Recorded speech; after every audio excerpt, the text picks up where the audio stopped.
વિદ્યાર્થીઓ, આપણે ગયા લેક્ચરમાં એટલે 10 નંબરના લેક્ચરમાં યુવી વાળી રીત મેં તમને સમજાવી હતી. જ્યારે અવલોકનો મોટા હોય અથવા વિશિષ્ટ હોય એટલે પોઈન્ટવાળા હોય, અપૂર્ણાંક બી હોઈ શકે, આવશે ત્યારે સમજાવીશું, બરાબર. વત્તા ખાસ પ્રકારના હોય કે એકમનો અંક 0 હોય અથવા એકમ અને દશકનો અંક 0 હોય, એકમ દશક શતક છેલ્લા 3 આંકડા 0 હોય, એવા દાખલા આપણે ગણ્યા હતા. મેં પ્રેક્ટિસ માટે પણ તમને આપ્યા હતા, તમે ગણ્યા હશે, તમને સમજ પડી જાય, બરાબર. યુવી પહેલાં ચેક કરી લેવું પડે, કારણ કે આ બધામાં ભૂલ થવાની શક્યતા બની શકે. હવે આ ચેપ્ટરના 5 માર્કના દાખલા બધા મોસ્ટ ઓફ બધી જ રીતો પતી ગઈ છે. હવે જે નાના દાખલા પૂછાય છે 2 માર્કના 3 માર્કના, એવા દાખલા આપણે જોવાના છે. તો સ્વાધ્યાય 2.2 અંદર આપણે 12 નંબરનો દાખલો જોઈએ. ટેક્સ્ટબુક સાથે જ રાખજો.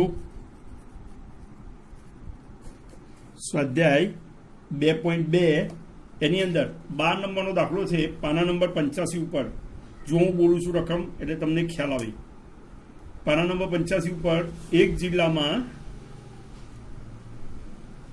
છેલ્લા 10 વર્ષમાં પડેલા વરસાદ સેન્ટીમીટર એટલે એક્સ અને પાકના ઉપજ હેક્ટર દીઠ ટન વાયની વિગતો નીચે પ્રમાણે છે. આ પરથી સહસંબંધાંક શોધો. બરાબર, આપણે સહસંબંધાંક શોધવાનો છે. નાના દાખલા છે. n બરાબર 10 આપ્યા છે. COV XY એટલે કોવેરિયન્સીસ ઓફ XY કહેવાય. કોવેરિયન્સીસ ઓફ XY એને સહવિચરણ પણ કહેવાય. એને SXY પણ કહેવાય. 3 નામ છે, કોઈ પણ નામ વાપરી શકે. એની કિંમત આપેલી છે 30.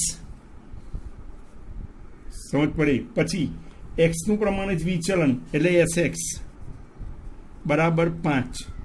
વાયનું વિચરણ આપ્યું છે તો એમ કહેવાય SY સ્ક્વેર આપ્યો છે 144. તો આપણે તો આ જ્યારે સહવિચરણ આપેલું હોય તો એનું સૂત્ર આવું છે. જ્યારે સહવિચરણ આપેલું હોય અને તમારે પ્રમાણિત વિચલન શોધવાનું હોય તો એનું સૂત્ર આવું છે. R બરાબર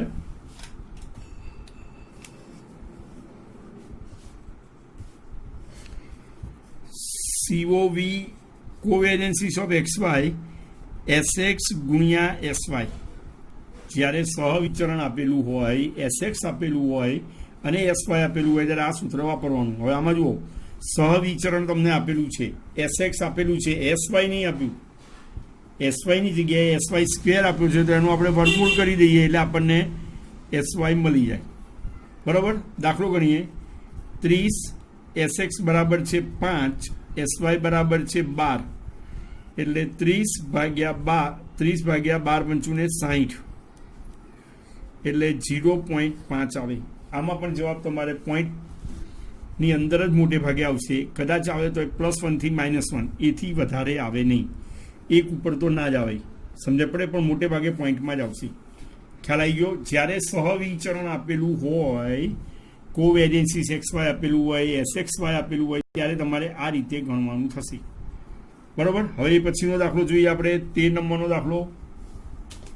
પ્રશ્ન વાંચું છું. દરેક પાસે ટેક્સ્ટબુક હશે, લઈને જ બેસવાનું ટેક્સ્ટબુક. એક શાળાના વિદ્યાર્થીઓમાંથી 10 વિદ્યાર્થીઓનો નિર્દેશ લઈ તેમની ઊંચાઈ સેન્ટીમીટરમાં X અને વજન કિગ્રામાં Yની માહિતી નીચે પ્રમાણે મળેલ છે. 10 વિદ્યાર્થીઓ એટલે આપણે કહી શકીએ n બરાબર 10. માહિતી એવી રીતે આપેલી છે. X બાર બરાબર 160, Y બાર બરાબર 55, સિગ્મા XY બરાબર 90,000, SX બરાબર 25 અને SY બરાબર 10. હવે આ દાખલામાં જો તમને સિગ્મા XY આપેલું છે, SX ને SY આપેલું છે, સહવિચરણ આપ્યું હોય તો 12 નંબરના જેવું સૂત્ર આવે. જ્યારે XY આપેલું હોય ત્યારે સૂત્ર તમારું બદલાઈ જાય. સૂત્ર આવું આવે. R બરાબર સિગ્મા XY n X બાર Y બાર. સૂત્ર યાદ રાખજો. નીચે n SX ગુણ્યા SY. સૂત્ર યાદ રાખવું પડશે. જ્યારે સિગ્મા XY આપેલો હોય અને SX ને SY આપ્યું હોય તો આ સૂત્ર વપરાય. જોઈએ. સિગ્મા XY આપેલું છે 90,000, એન બરાબર 10, એક્સ બાર આપ્યા છે 160, વાય બાર આપ્યા છે 55. હું લખતો હોય દરેકને ખબર પડે. એન બરાબર 10, એસ એક્સ બરાબર 25, એસ વાય બરાબર 10. સમજ પડે. સાદુરૂપ આપીએ 90,000 માઇનસ 88,000 ભાગ્યા 2500. હું અહીંયા દાખલો પૂરો કરું છું એટલે પાનું પલટાવવામાં તમારે નજર ફેર ના થાય. 90,000 માંથી 88,000 જાય તો 2,000 વધે અને ભાગ્યા 2500 એટલે 2,000 ભાગ્યા 2500 કરો એટલે તમને આર મળી જાય 0.80 આ 0.8. બોલો ખબર પડે. જ્યારે સિગ્મા એક્સ વાય આપ્યો હોય, એસ એક્સ આપ્યો હોય, એસ વાય આપેલો હોય ત્યારે આપણે આ રીત વાપરવી પડે. દરેકને ખબર પડી જાય સરળતાથી. બરોબર. પછી જુઓ 14 નંબરનો દાખલો છે. અગાઉ મેં તમને હોમવર્કમાં પણ આપેલો છે. તમને ખ્યાલ આવે કે કઈ રીતે આપણે કરેલું છે. આ બે દાખલા તમને ખ્યાલ આવી ગયા, 12 નંબર અને 13 નંબર. હવે આપણે 14 નંબરનો દાખલો ગણીએ. એમાં જુઓ 14 નંબર તમને સમજાવી દઈશ તો એ ખ્યાલ આવશે. 14 નંબરમાં એવું છે, નીચેના પરિણામો પરથી સહસંબંધકની કિંમત શોધો. એટલે પહેલું આપેલું છે sigma x minus x bar square 72,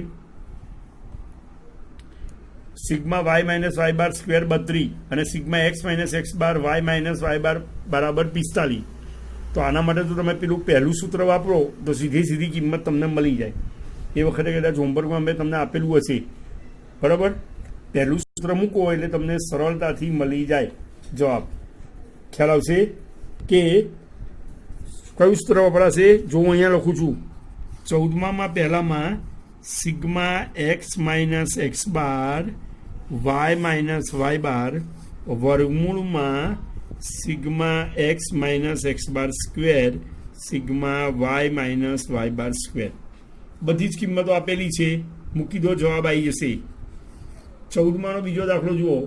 N બરાબર 6, સિગ્મા એક્સ બરાબર 16, સિગ્મા વાય બરાબર 51, સિગ્મા એક્સ વાય બરાબર 154, સિગ્મા એક્સ સ્ક્વેર બરાબર 52 અને સિગ્મા વાય સ્ક્વેર બરાબર 471 છે. બધી જ કિંમતો આપી છે. આપણે જે બીજું સૂત્ર હતું એ વાપરી શકીએ. એન સિગ્મા એક્સ વાય બધી જ કિંમતો આપેલી છે. સિગ્મા એક્સ સિગ્મા વાય વર્ગમૂળમાં n sigma x square sigma એક્સનો whole square n sigma v square sigma વીનો હોલ સ્ક્વેર. બરાબર. આ સૂત્રની મૂકશો એટલે કિંમત મળી જાય. બરાબર. પ્રયત્ન કરજો, સરળતાથી જવાબ આવી જશે. પ્રશ્ન જ ખાલી સમજવાનો છે. હવે કોઈ રીત આની મોટી બાકી છે નહીં. 15 નંબરનો દાખલો જુઓ. નીચે આપેલી માહિતી પરથી આરની કિંમત શોધો. તો એમાં પણ પ્રશ્ન તમારે સમજવાનો છે. અમુક વાર વધારાની વિગતો પણ આપેલી હોય એ પણ આપણે સમજવું પડે. જુઓ, નીચેની માહિતી પરથી આરની કિંમત શોધો. વિગત આપી છે એક્સ અને વાય. મધ્યક એક્સનો મધ્યક 60 એટલે આપણે કહી શકીએ એક્સ બાર બરાબર 60. વાયનો મધ્યક 95 એટલે કહી શકાય વાય બાર બરાબર 95. મધ્યકમાંથી લીધેલા વિચલનોના વર્ગોનો સરવાળો. મધ્યકમાંથી લીધેલા વિચલનો એટલે એક્સ માઇનસ એક્સ બાર એનો સ્ક્વેર અને એનો સરવાળો. શબ્દો સમજો. મધ્યકમાંથી લીધેલા વિચલનો એટલે એક્સ માઇનસ એક્સ બાર એનો વર્ગ એટલે સ્ક્વેર અને એનો સરવાળો. તો એવું કહી શકાય sigma x minus x bar square બરાબર 920. એ રીતે વાયમાં પણ વિચારી શકાય sigma y minus y bar square બરાબર 1050. ખબર પડી. પછી જુઓ નીચે છે મધ્યકમાંથી લીધેલા વિચલનો એનો ગુણાકાર અને એનો સરવાળો. મધ્યકમાંથી લીધેલા વિચલનો એટલે આપણે કહી શકીએ એક્સ માઇનસ એક્સ બાર અને વાય માઇનસ વાય બાર. મધ્યકમાંથી લીધેલા વિચલનો એનો ગુણાકાર અને એનો સરવાળો. મેં સમજાવ્યું એટલે ખબર પડે. એવું હોય તો 2 વખત વિડીયો ચેક કરી લેવો, સમજી લેવો, પ્રયત્ન કરવો. બરાબર. એટલે આવડી જશે. એટલે વાય માઇનસ વાય બાર આ લખી નાખવાનું, બેનું ભેગું આવી જશે. Sigma x minus x bar y minus y bar બરાબર -545. હવે તમે આ જે છે એમાં પહેલું સૂત્ર વાપરો જે ઉપર અહીંયા લખેલું છે મેં, sigma x minus x bar y minus y bar વર્ગમૂળમાં x minus x bar square અને sigma y minus y bar square, તો તમને સરળતાથી જવાબ મળી જાય. આમાં તમને જે એક્સ બાર અને વાય બાર આપેલા છે એ તમને મિસગાઈડ કરવા માટે છે, કન્ફ્યુઝ કરવા માટે છે. આપણે એને ધ્યાનમાં લેવાના નહીં. ખ્યાલ આવે? આપણે જુઓ કાલ્પિએશનની રીતના દાખલા ચલાવતા હતા, છેલ્લા 3 લેક્ચરથી ચાલે છે, 3-4 લેક્ચરથી. એના 3 સૂત્રો છે, બરોબર. પહેલું એક્સ માઇનસ એક્સ બાર વાળું, બીજું સિગ્મા એક્સ વાય વાળું, ત્રીજું એન સિગ્મા યુવી વાળું. આમ તો ગમે તે સૂત્રનો ઉપયોગ કરો તો જવાબ આવી જશે, પણ મેં સંજોગો બતાવ્યા એ પ્રમાણે લખશો, જવાબ સરળતાથી ઝડપથી આવી જશે અને ભૂલ થવાની શક્યતા ખૂબ જ ઘટી જશે અને પરફેક્ટ આન્સર હશે તમારો. પોઈન્ટ ફરક બી નહીં આવે, બરોબર. ટૂંકા દાખલા મેં સમજાયા. હવે સહસંબંધના અભ્યાસની ત્રીજી રીત છે સ્પીયરમેનની ક્રમાંક સહસંબંધાંકની રીત. આપણે અહીંયા સમજીએ સ્પીયરમેનની ક્રમાંક સહસંબંધાંકની રીત.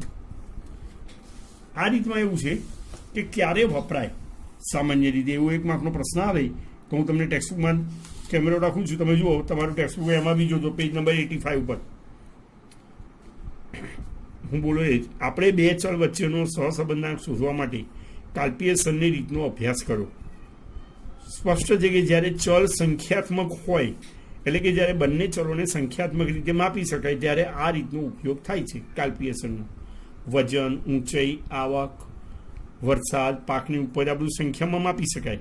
પરંતુ ધંધાકીય અને ઔદ્યોગિક અને સામાજિક વિજ્ઞાનની સમસ્યાઓમાં કેટલીક પરિસ્થિતિ એવી હોય એમાં આપણે ગુણાત્મક ચલનો પણ અભ્યાસ કરીએ છીએ, ગુણધર્મવાળા ચલનો પણ અભ્યાસ કરીએ છીએ, જેમ કે સુંદરતા, પ્રમાણિકતા, આવડત, નૈતિકતા, વક્તૃત્વતા, સંગીત, નૃત્યમાં કૌશલ્ય. આ બધી પરિસ્થિતિમાં આ લક્ષણોને સંખ્યાત્મક સ્વરૂપે માપી શકાતા નથી. એને આપણે સંખ્યાત્મક રીતે ના કહી શકીએ કે આને આટલા આયા, એને ક્રમ આપવા પડે, પરંતુ તેઓને ગુણવત્તા અનુસાર ગોઠવી ક્રમ આપી શકાય છે. તો જ્યારે માહિતી ગુણાત્મક સ્વરૂપમાં હોય ત્યારે બે ચલ વચ્ચેનો સહસંબંધાંક શોધવા માટે સ્પીયરમેનની ક્રમાંક સહસંબંધાંકની રીત વધારે ઉપયોગી છે. એક માત્ર પ્રશ્ન પૂછાય, રીત ક્યારે ઉપયોગી છે? તો આપણે આવું લખવાનું સમજ પડશે કે જ્યારે ચલ ગુણાત્મક હોય, શબ્દ આવવો જોઈએ, અથવા તો જ્યારે ગુણધર્મોનો અભ્યાસ કરવાનો હોય ત્યારે ક્રમાંક સહસંબંધાંકની રીતનો ઉપયોગ થાય છે. પહેલા દાખલા આપણે ડાયરેક્ટ શરૂ કરી દઈએ. પાના નંબર 99 પર સ્વાધ્યાય 2.3.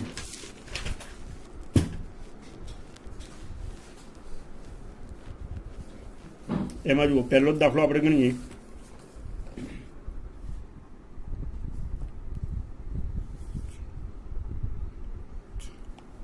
જો સ્વાધ્યાય 2.3 દાખલા નંબર 1, બરાબર. જો પ્રશ્ન વાંચું છું પાના નંબર 99 ઉપર. બે બજારના વિશ્લેષકોએ, એટલે બજારનો અભ્યાસ કરનારાએ છેલ્લા કેટલાક સમયમાં કરેલ વિકાસને આધારે 6 કંપનીઓને નીચે મુજબ ક્રમ આપે છે. એ લોકોએ ક્રમ આપ્યા કે પહેલી કંપની નો ક્રમ આ, બીજીનો આ, અથવા તો એ નામની કંપનીનો ક્રમ આ, બી નામની કંપનીનો ક્રમ આ, એવી રીતે ABCDEF 6 કંપનીઓ છે. 2 એનાલિસ્ટ છે વિશ્લેષક કરનારા. એમાં પહેલા વિશ્લેષક એ કંપનીને 5મો ક્રમ આપે છે, બીજા છે એ 6થો આપે છે. પહેલા વિશ્લેષક બી કંપનીને બીજો ક્રમ આપે છે, એટલે ક્રમ આપેલો છે. આમાં ચલ કિંમત નથી આપી, તો ક્રમ આપેલો હોય, ક્રમને ઇંગ્લિશમાં રેન્ક કહેવાય. એટલે આપણે અહીંયા લખીએ RX અને RY. આરનો ક્રમ, એક્સનો ક્રમ RX, વાયનો ક્રમ R, એટલે કે RY લખીએ આપણે. એક્સનો ક્રમ છે પહેલા વિશ્લેષકનો 5 2 1 5 2 1 4 3 અને 6 6 4 3 2 6 4 3 અને 2 1 અને 5. જો આર એક્સ લખ્યું, આપણે આર વાય લખ્યું. હવે સહસંબંધાંક શોધવાનું હોય, ક્રમાંક સહસંબંધાંક, તો એનું સૂત્ર આવું છે, આર બરાબર 1 - 6 sigma D square n square minus 1 n square minus 1. દરેકમાં 1 આવશે, 6 આવશે. હવે સિગ્મા ડી સ્ક્વેર એટલે પહેલાં ડી શોધવો પડે, એનો સ્ક્વેર શોધવાનો. તો ડીનું સૂત્ર છે ડી બરાબર r x minus R y. R એક્સમાંથી આર વાય માઇનસ કરવાનો, પછી એનો સ્ક્વેર કરવાનો, એટલે વર્ક કરવાનું. ખ્યાલ આવે? અને પછી દાખલો ગણવાનો. આપણે ગણીએ. જો R x minus R Y કરીએ આપણે. 5માંથી 6 જાય -1, 2માંથી 4 જાય -2, 1માંથી 3 જાય -2,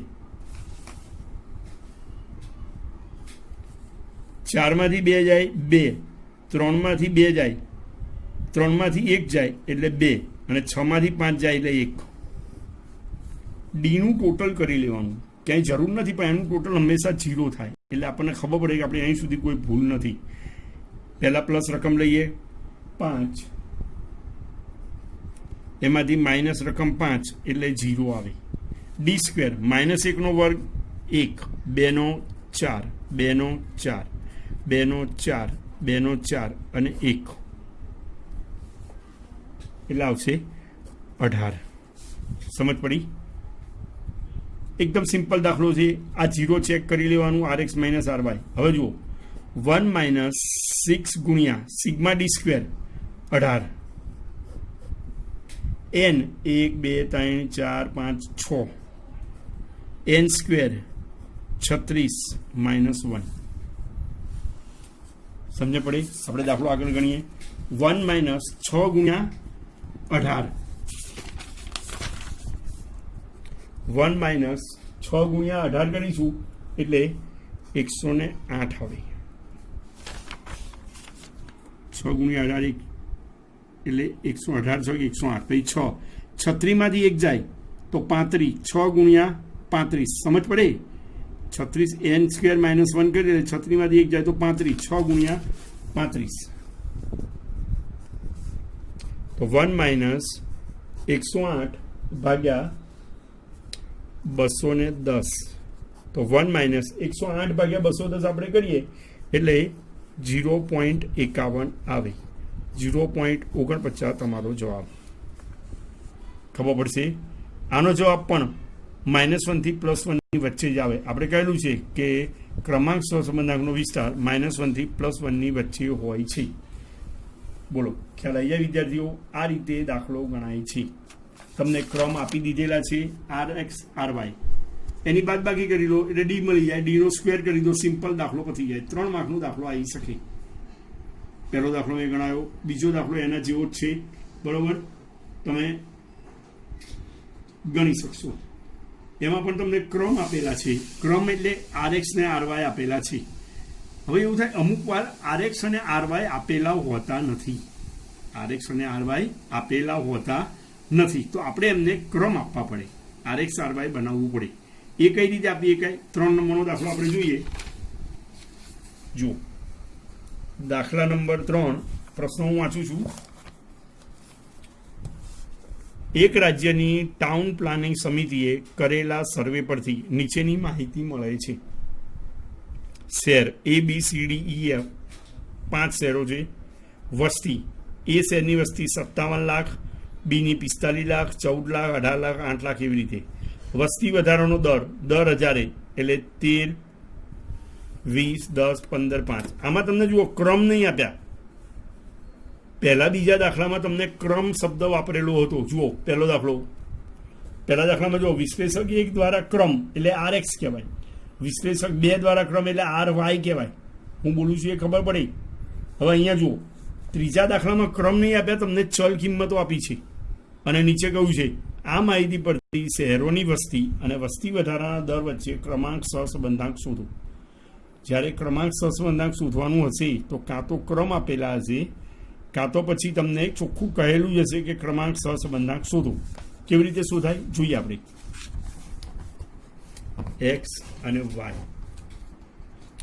બરાબર. એક્સ બરાબર છે 57, 45, 14, 18, 8, 13, 20, 10, 13, 20, 10, 15 અને 5, 13, 20, 10, 15 અને 5 એક્સ અને વાય તમને આપી દીધેલા છે. હવે આમાં ક્રમ નથી આપ્યા તો આપણે એને ક્રમ આપવા પડે. ક્રમ નથી આપ્યા તો આપણે શું કરવું પડે? એને ક્રમ આપવા પડે. તો એક્સને ક્રમ આપો એને આર એક્સ કહેવાય, વાયને ક્રમ આપો એને આર વાય કહેવાય. પછી એનો ડી શોધવાનો R x minus R Y કરીને, અને પછી ડીનો સ્ક્વેર શોધવાનો. સમજે પડે? આ રીતે કરી શકાય. ગણીએ આપણે. આ દાખલો સેજ લાંબો થઈ જાય, મોટો થઈ જાય. એક મુદ્દો વધે કે આર એક્સ આર વાય આપણે બનાવવા પડે. ક્રમ નથી આપેલા તો આપણે ક્રમ આપવા પડે. ક્રમ આપવામાં એવું છે, સામાન્ય રીતે જે મોટી કિંમત હોય એને આપણે પહેલો ક્રમ આપીએ છીએ. તમે નાની કિંમતને પહેલો ક્રમ આપો તો બંને ચલમાં નાનીને પહેલો આપો તો જવાબ આવી જાય. પણ સામાન્ય રીતે આપણે પ્રેક્ટિકલ લાઈફમાં તમે જુઓ, જે તમે વિદ્યાર્થીઓ પરીક્ષાના 5 નંબર હોય છે, 1 નંબર 2 નંબર 3 નંબર, જેને સૌથી વધારે ટોટલ હોય એને પહેલો નંબર આપીએ છીએ કે નહીં, એમ આની અંદર પણ એ જ વિચારસરણીને અનુસરીએ. સૌથી વધુ હોય એને પહેલો નંબર આપીએ. તો જુઓ, 57 ને રેન્ક 1, 45 ને 2, 18 ને 3, 14 ને 4, 8 ને 5. ખબર પડી? આર વાય, વાયની અંદર જોઈએ સૌથી મોટી કિંમત છે 20, એને 1 આપીએ. પછી 15 એને 2 આપીએ. પછી 13 એને 3 આપીએ. પછી 10 એને 4 આપીએ. અને સૌથી નાની કિંમત છે 5, એને 5 આપીએ.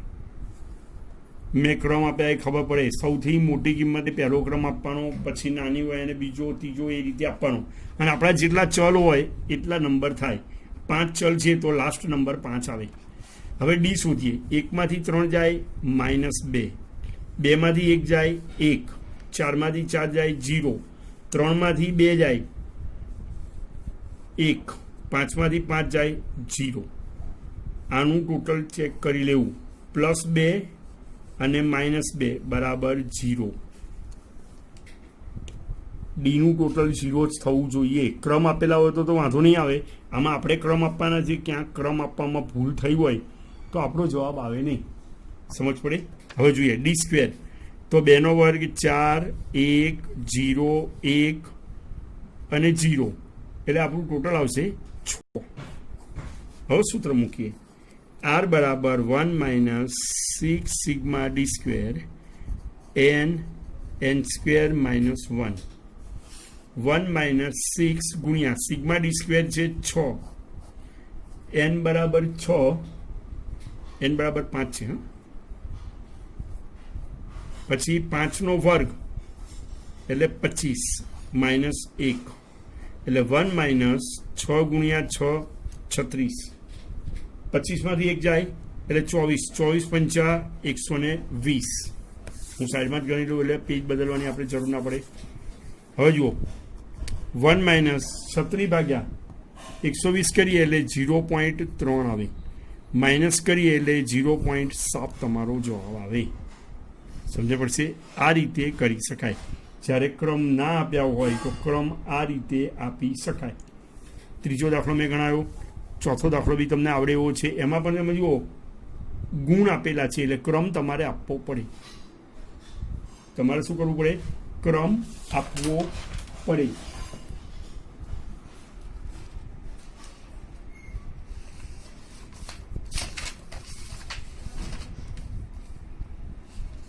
ખ્યાલ આવશે? બરોબર. ચોથો દાખલો એ રીતનો છે, આપણે ક્રમ આપવાના છે. જેમ કે જુઓ, પ્રશ્ન એવો છે, હોમવર્કમાં આપીશ દાખલો. એક સાયન્સ કોલેજના વિદ્યાર્થીઓમાંથી 10 વિદ્યાર્થીઓના એક નિર્દેશ પરથી નીચે મુજબ માહિતી મળે છે. વિદ્યાર્થી 1, 2, 3, 4, 5, 6, 7, 8, 9, 10 ગણિતના ગુણ અને આંકડાશાસ્ત્રના ગુણ બંનેના ગુણ આપ્યા છે, ચલ આપ્યા છે. આ પરથી વિદ્યાર્થીઓએ મેળવેલા ગણિત અને આંકડાશાસ્ત્રની ક્ષમતા વચ્ચેનો ક્રમાંક સહસંબંધાંક શોધો. આ પરથી વિદ્યાર્થીઓએ મેળવેલ ગણિત અને આંકડાશાસ્ત્રની ક્ષમતા વચ્ચેના ક્રમાંક સહસંબંધાંક શોધો. સમજે પડે? તો આની અંદર આપણે ક્રમ આપવા પડે. ખ્યાલ આવશે? 10 ચલ આપેલા છે, ધ્યાનપૂર્વક આપજો અને ડી ચેક કરી લેવું. ડી હંમેશા 0 થવું જોઈએ. બોલો, ફાવશે દાખલા આ રીતના? બરોબર. હવે જુઓ, એના જેવો એક બીજો થોડો જુદા પ્રકારનો દાખલો છે. દાખલા નંબર 5 હું ગણાવું છું. આપણે ક્રમ આપીએ છીએ ત્યારે શું હોય કે અમુક વાર ચલ કિંમતો સરખી જ હોય તો ક્રમ સરખા આવે. ચલ કિંમતો સરખી હોય તો શું થાય? ક્રમ સરખા આવે. તો શું કરવું? અત્યાર સુધી તો એવું હતું એક એક કિંમત આવતી હતી, આપણે ક્રમ આપી દીધા હતા 1 2 3 એવી રીતે. પણ માનો કે ક્રમ સરખા આવ્યા તો કયો નંબર આપવો? તો એ વખતે સમસ્યા ઉદ્ભવે. તો એના માટે કઈ રીતે ગણી શકાય એવો દાખલો આપણે લઈએ. 5 નંબરનો છે. એક મિનિટ, થોડી થિયરી સમજાવવાની છે. એક મુદ્દો તમને બતાવ્યો ટેક્સ્ટબુકમાં. જો, અવલોકનમાં ગાંઠ કોને કહેવાય? અવલોકનમાં ગાંઠ તો જુઓ, જ્યારે ચલ એક્સ અથવા વાય અથવા બંને ચલના અવલોકનોની અમુક કિંમતો સમાન હોય, એક્સની અમુક કિંમત, વાયની અમુક કિંમત, એટલે બંને કિંમતો સમાન હોય ત્યારે તેવા અવલોકનોને ક્રમ આપવાની સમસ્યા ઉદ્ભવે. તો હવે વ્યાખ્યા આવી, જ્યારે એક્સ અથવા વાય ચલના અવલોકનો સમાન હોય ત્યારે આપણે એને ગાંઠ ઉદ્ભવે છે એમ કહીશું. એક્સ અને વાયની કિંમત સરખી હોય એને શું કહેવાય? ગાંઠ ઉદ્ભવે છે એમ કહીશું. આવા કિસ્સામાં પુનરાવર્તન પામતા તમામ અવલોકનોને તેમને અનુરૂપ ક્રમોની સરેરાશ સંખ્યા જેટલો ક્રમ આપવામાં આવે છે. એમને કેટલો ક્રમ આપવામાં આવે છે? સરેરાશ સંખ્યા જેટલો ક્રમ દરેક અવલોકનને આપવામાં આવે છે. તો કઈ રીતે આપી શકાય જોઈએ આપણે દાખલા. તો 5 નંબરનો દાખલો જો, નીચે આપેલ પતિ અને પત્ની વિશેની માહિતી પરથી તેમની ઊંચાઈ વચ્ચેનો ક્રમાંક સહસંબંધાંક ગણો. પતિની ઊંચાઈ, પત્નીની ઊંચાઈ બંને સહસંબંધિત ચલ છે એટલે આપણે લખીએ પહેલા. તો એક્સ અને વાય 156, 153, 185, 157, 163, 191, 162 લખ્યા પછી એકવાર ફરીથી ચેક કરી લેવું. વાય ચલ છે 154, 148, 162, 157, 162,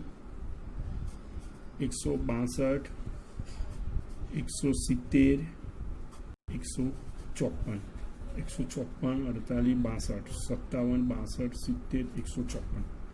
હવે આના ક્રમ આપવાના છે એટલે આપણે લખીશું આર એક્સ આર વાય, પાછું ડી શોધવાનું છે, R x minus R Y અને ડી સ્ક્વેર. બરોબર, ખાના દોરી દેવા.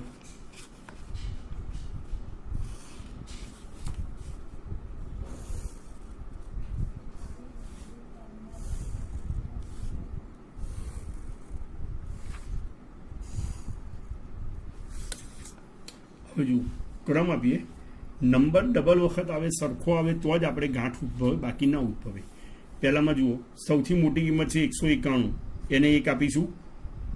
એથી નાની કિંમત આવશે 191 પછી 185, એને બીજો ક્રમ આપીશું. 185 પછી 163, એને ત્રીજો ક્રમ આપીશું. 163 પછી 162, એને ચોથો ક્રમ આપીશું.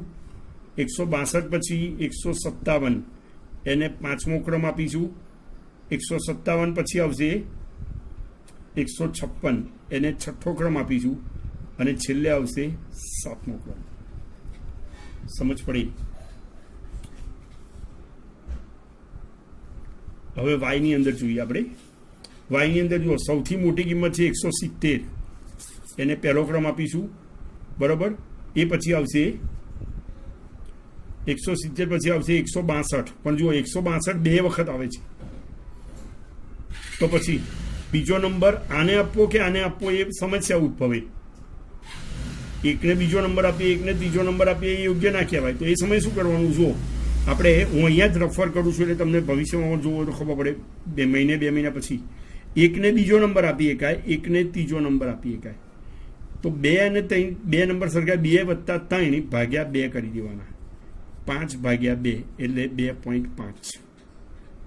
કદાચ મને 3 નંબર સરખા આવે, 162 જો 3 વખત આવે તો 2 + 3 + 4 3નો સરવાળો ભાગ્યા 3 કરવા પડે. 5 વખત સરખા આવે તો 5નો સરવાળો ભાગ્યા 5 કરવા પડે.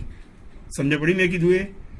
2 સરખા આવે તો 2નો સરવાળો ભાગ્યા 2, 4 આવે તો ભાગ્યા સરવાળો 4, 4નો સરવાળો ભાગ્યા 4, 2.5. હવે જુઓ, આ 162 ને 2.5 આપો, આ 162 ને પણ 2.5 નંબર આપો. બંને 162 ને 2.5 નંબર આપો. સમજે પડે? પછી આપણે વિચારીએ કયો નંબર આવે છે. તો હવે જુઓ, 162 પછી આવશે 157. હવે આને ત્રીજો નંબર નહીં આપવાનો, 157 ને, કારણ કે અહીંયા તો બીજો વપરાઈ ગયો, ત્રીજો પણ વપરાઈ ગયો. હું બોલું એ ખબર પડે? બંનેની સરેરાશ લીધી, બીજો ત્રીજો વપરાઈ ગયો. આને ચોથો નંબર આપવાનો. શું કરવાનું? ચોથો નંબર આપવાનો. 157 પછી આવશે 154, એ પણ 2 વખત આવે છે. તો એમાં પણ આ જ પદ્ધતિ વાપરવાની કે એકને 5 નંબર આપો, એકને 6 નંબર આપો ભાગ્યા 2. એકને 5 નંબર, એકને 6 નંબર ભાગ્યા 2 એટલે 11 ભાગ્યા 2 5.5. તો આ 154 ને 5.5 આપીએ, આને પણ 5.5 આપીએ. હવે આવ્યું 148, એને છઠ્ઠો નહીં આપવાનો કારણ કે છઠ્ઠો તો અહીંયા વપરાઈ ગયો. તો આને આપવાનો નંબર 7. ખ્યાલ આવે? મેં નંબર આપ્યા એ. જ્યારે સરખા નંબર આવતા હોય તો 2 વખત સરખા આવતા હોય તો એ 2ના નંબર ભાગ્યા 2. 3 આવતા હોય તો 3નો સરવાળો, બીજો ત્રીજો સરખો આવે છે તો 2 3નો સરવાળો ભાગ્યા 2. 5મો છઠ્ઠો સરખો આવે છે 5 + 6 ભાગ્યા 2. આ રીતે કરી શકાય. હવે ડી શોધવાનું. જુઓ, આપણે શોધીએ. 6 માંથી 5.5 જાય તો 0.5, 7 માંથી 7 જાય 0, 2 માંથી 2.5 જાય -0.5, 5 માંથી 4 જાય 1, 3 માંથી 2.5 જાય 0.5, 1 માંથી 1 જાય 0, 4 માંથી 1.5 જાય -1.5. હવે જુઓ, એક તો આપણે ચલ આપ્યા હતા, એનો ક્રમ આપ્યો, એમાં અમુક તો અવલોકનમાં ગાંઠ આવી એટલે સરેરાશ નંબર આપ્યા. હવે ભૂલ થવાની શક્યતા બની શકે એટલે અહીંયા ડીનો સરવાળો 0 થવો જરૂરી છે. જોઈએ કેવી રીતે થાય છે. પ્લસ નંબર જોઈએ, 1, 1.5, 2, 2 ભાગ્યા 2 એટલે 0. મતલબ અહીં સુધી આપણી કોઈ ભૂલ નથી. હવે વર્ક કરીએ આપણે. તો 0.5 નો વર્ગ 0.25, 0 નો વર્ગ 0, -0.5 નો વર્ગ 0.25, 1, 0.25, 0, 15 નો 1.5 નો વર્ગ 2.25, સરવાળો થશે 4. વિદ્યાર્થીઓ સમજ પડે? સમાન કિંમતો આવે તો આપણે એને અવલોકનમાં ગાંઠ આવે છે એવું કહેવાય, અને એને પછી આપણે સરેરાશ નંબર લેવા પડે. શું કરવું પડે? સરેરાશ નંબર લેવા પડે. હવે સૂત્ર મૂકીએ આપણે. R બરાબર 1 - 6 સિગ્મા d² n² -1. હવે જો જ્યારે અવલોકનમાં ગાંઠ ઉદ્ભવે, ગાંઠ ના ઉદ્ભવે તો આ સૂત્ર વાપરીએ. અવલોકનમાં ગાંઠ ઉદ્ભવે તો સૂત્રમાં થોડોક વધારો થાય. અહીંયા +CF થઈ જાય, સૂત્રમાં +CF થઈ જાય. તો હવે CF એટલે શું? એની ગણતરી બાજુમાં જ બતાવવાની છે, આપણે બતાવી દઈએ. CF એટલે અહીંયા આપણે લખી શકાય કે CFની ગણતરી. તો અહીં લખીએ હવે પુનરાવર્તિત ચલ પછી કેટલી વખત, એને એમ કહેવાય. કેટલી વખત એને શું કહેવાય? એમ કહેવાય. અને પછી આવે m³ -m ભાગ્યા 12. આ સૂત્ર દરેક વખતે વાપરવાનું. પહેલાં તો CFની ગણતરી બતાવવાની, આ જરૂરી છે. પુનરાવર્તિત ચલ કયા કયા છે તે, કેટલી વખત પુનરાવર્તિત થાય છે તે સમજ પડે. જોઈએ પુનરાવર્તિત ચલ કયા કયા છે. આપણે પહેલાં જોયું કે આની અંદર 162 બે વખત આવે છે, એટલે આપણે અહીંયા લખીએ પુનરાવર્તિત ચલ 162 કેટલી વખત આવે છે? 2 વખત. તો અહીંયા આપણે લખવું પડે 2 વખત એટલે m બરાબર 2. ધ્યાનથી સમજી લેજો. એવું તો એકવાર રિવાઇન્ડ કરીને ફરીથી બી જોઈ લેજો તમે. 2 નો ઘન 2 દુ 4 દુ 8, 8 માઇનસ 2 ભાગ્યા 12, 8 માઇનસ 2 ભાગ્યા 12. 8 કેવી રીતે આવે ખબર પડે? 2 નો ઘન. આ જગ્યાએ માનો કે 3 વખત પુનરાવર્તિત થતું હોય તો 3 નો ઘન કરવો પડે. 3 ગુણ્યા 3 ગુણ્યા 3, 3 તરી 9 તરી 27. સમજ પડે? હવે જો 8 માંથી 2 જાય તો 6 આવે. 6 ભાગ્યા 12 એટલે કેટલા થાય? 0.5. મેં લખ્યું, ખબર પડી. હવે બીજો ચલ કયો પુનરાવર્તિત થાય છે તો આપણે જોઈએ. જો 154 2 વખત આવે છે. ઉપર જુઓ 154. પહેલાં તો આપણે જોયું કે આ 162 2 વખત આવતા હતા. હવે 154 2 વખત આવે છે તો અહીં આપણે લખીએ 154 કેટલી વખત? 2 વખત. તો 2 નો ઘન 2 દુ 4 દુ 8 માઇનસ 2 ભાગ્યા 12, 8 માંથી 2 જાય તો 6, 6 ભાગ્યા 12 એટલે 0.5 એટલે આવશે 1. તો CF ની ગણતરીમાં CF કેટલી આવી? 1. દાખલો ગણી હવે 1 માઇનસ 6 સિગ્મા ડી સ્ક્વેર કેટલા છે? 4 વત્તા CF કેટલા છે? 1 નીચે n બરાબર કેટલા છે? n બરાબર 7 અવલોકન છે. 1 2 3 4 5 છેલ્લો નંબર આપણને 7 મળે છે તો બી ખબર પડી જાય. એટલે 7, 7 નો વર્ગ 49 માઇનસ 1, 1 માઇનસ 6, 4 વત્તા 1 એટલે 5. અહીંયા લખીએ 7 અને 49 માંથી જાય તો 48. 1 માઇનસ 6 પંચા 30, 7 ગુણ્યા 48 કરવાના થાય 336. 1 માઇનસ 30 ભાગ્યા 336 કરવાના એટલે 0.09 આવે. એટલે 0.91 તમારો જવાબ આવે. સમજ પડે? નીચે આખા વાક્યમાં લખવાનું પતિ અને પત્નીની ઊંચાઈ વચ્ચેનો ક્રમાંક સહસંબંધાંક 0.91 મળે છે. ખ્યાલ આવ્યો? પતિ અને પત્નીની જે ચલ આપ્યા હતા એ પતિ અને પત્નીની ઊંચાઈ વચ્ચેનો સહસંબંધાંક 0.91 મળે છે. ખ્યાલ આવી જશે દરેકને? આ રીતે ગણી શકાય. ઓકે, જે હોમવર્ક છે એ પણ હું અહીંયા લખી દઉં છું એટલે તમે એ હોમવર્ક પણ કરી લેજો. બરાબર? સ્વાધ્યાય 2.3 ની અંદર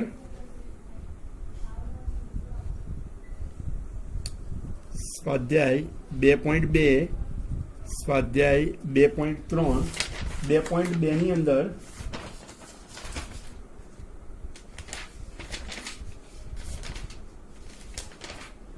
મારા કરાયેલા દાખલા પણ ફરીથી કરી લેવાના. 12 થી 15 અને 2.3 ની અંદર 1 થી 6 પછી મેઇન સ્વાધ્યાયની અંદર જે આપવા જેવા છે હું તમને આપી દઉં એટલે તમને ખ્યાલ આવી જાય. વિભાગ ડી માં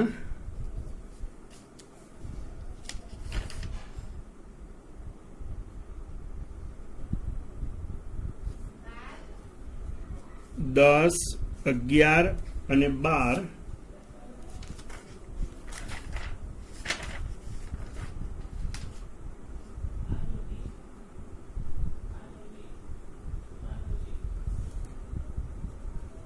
પછી ઈની અંદર દાખલા નંબર 5, 6 આટલા દાખલા તમારે હોમવર્કમાં કરવાના થશે. દરેકને ખ્યાલ આવે? બરોબર સમજી લેજો વિડીયો અને દાખલા ગણજો અને ગણીને મને મોકલજો. ઘણા વિદ્યાર્થીઓ મોકલે છે, અમુક લોકો તરત મોકલી જાય છે. ખૂબ સારી વાત છે કે વિડીયો મૂકીને 2-3 કલાકમાં તરત બધા જ હોમવર્કના દાખલા આવી જાય છે. અમુક લોકો ધીરે ધીરે ગણે છે. શક્ય હોય એટલું એ જ દિવસે પૂરું કરી દેવું એટલે વધારે સારું રહે. સમજ પડશે? કંઈ બી ડાઉટ હોય તો પર્સનલી ફોન કરી શકો છો. Okay, by.